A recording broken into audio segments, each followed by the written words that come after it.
Benji Irby, 5, 6 years ago, you'd be hard-pressed to find anyone beyond Black Lives Matter activists saying things like white supremacy, or maybe some people on university campuses. But now we're seeing even the president, Donald Trump, name white supremacy as a problem after a massacre. We're seeing Ted Cruz name it. With that in mind, are the previous two speakers right that there's been a success, that the discourse has been changed, and that the movement has legitimacy?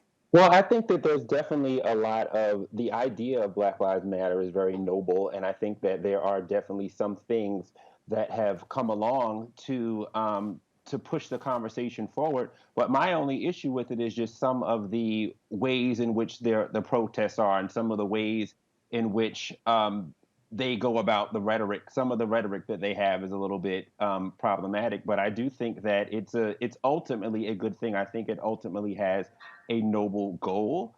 I just feel as though instead of trying to go against this ubiquitous term of white supremacy, let's work further with the CBC and try to get a law that just has police with cameras for everyone, everywhere. Even what happened with in South Bend, Indiana, we find that the young man that was killed, the policeman didn't have his camera on, which is crazy to me. So I don't think that Black Lives Matter, even as a Republican, as a conservative, necessarily a bad thing. It's just some of the rhetoric sometimes and some of the protests that can cause people to get arrested, I don't think are helpful. Okay, so give me an example of something that you don't like.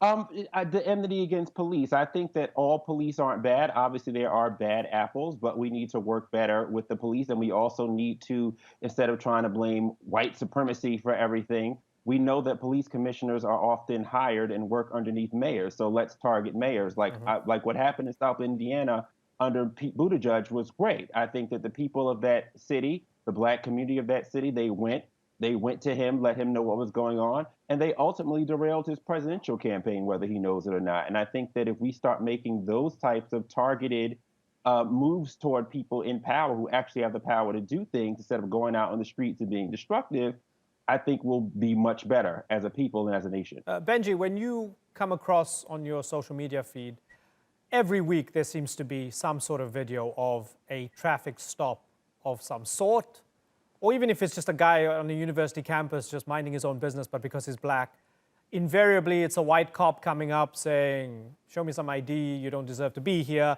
And we always almost reach that point where the cop is almost a split second away from pulling the trigger just because the person's black, right? When you see that stuff, don't you feel angered as well? Well, I think there are definitely times where, there are cops who do things wrong. Obviously, there are a lot of bad apples. But then there also are situations where even if we look at a lot of these, big cases, there are places in which we looked at everybody wasn't exactly innocent in the whole thing. So we have to start looking at things individually.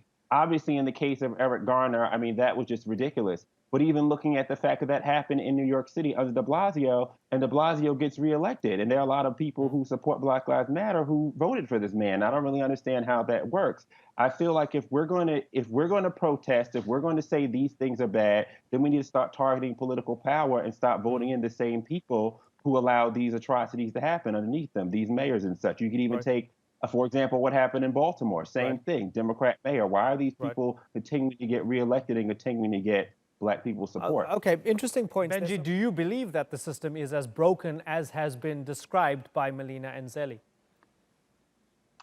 Sure, I think systems have been broken, but I just think that it's a much different reasoning. I think it's very easy to blame and say white supremacy as being like the have all and be all of anything that is bad. I personally, as a black man in America, don't believe that any white man born to a woman is supreme over me whatsoever, whether it be Donald Trump down to the homeless white guy at the gas station. There are no white people supreme over me. That's just not a belief that I take on.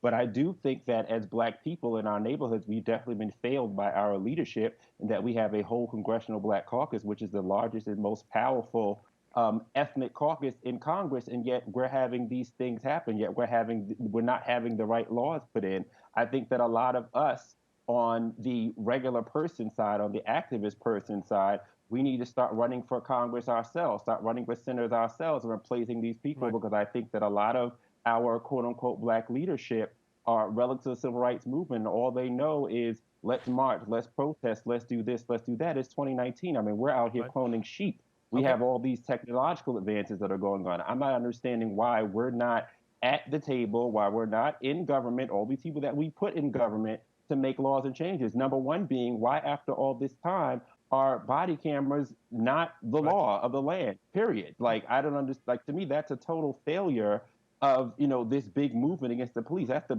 least and the simplest thing that we can do, yet it's not being done. We're going around having a million protests talking about white supremacy, white supremacy, white supremacy. And every time I hear that, I just hear, if there's white supremacy, then what is the other side? That black inferiority? I'm not inferior to anyone. Benji, I want to ask you something about the very fact that you are an African-American conservative who hangs a question mark over Black Lives Matter and I guess the validity of the movement or the effectiveness of it, right?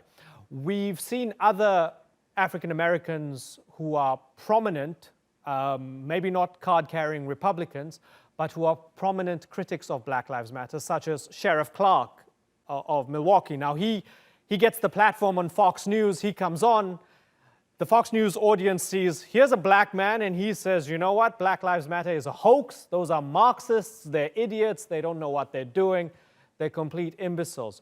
As an African-American... Yeah, I don't think that.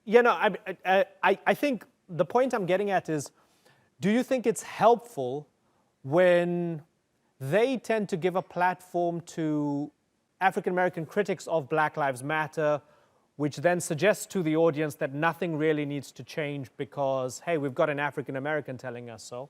But I don't think he's ever said that, it's never going to change and the whole thing is stupid. I personally don't think that. I think that, I know I'm a New Yorker, so I'm in Boston right now, but I'm from New York. So I know a lot of people that are involved in Black Lives Matter. I know a lot of Democrats. I just feel like as a Republican, as a conservative, we want the same thing, but it's just, the biggest thing is just our approach to getting it. But I think that there's definitely a happy middle in there somewhere. And also there's a way of you do things your way, I do things my way, but we both want the same goal. I'm also, a young black man. I'm 36 years old. I definitely don't want to be targeted by the police. I've had issues with police in the past. I've handled them a lot differently, in that there was not a violent situation or anything like that. But I do think that there is a part of us that needs to be able to move and pull in the levers of government and work this system just like every other ethnic group does. So I keep hearing what your guest has been saying about voting. I want to be very clear that we absolutely have to get rid of this person who is occupying the White House. We have to get rid of this person. And that's done through voting and through engaging our elected officials and trying to get him out now. Melina? But no one has ever voted their way to freedom. Okay, Melina, something that's interesting is I see Benji I'm smiling and nodding. Benji, I'm assuming you're a Trump supporter. Correct me if That's why I think this is hilarious. So Melina says Trump has ripped the mask of white supremacism here. He's a racist in the White House.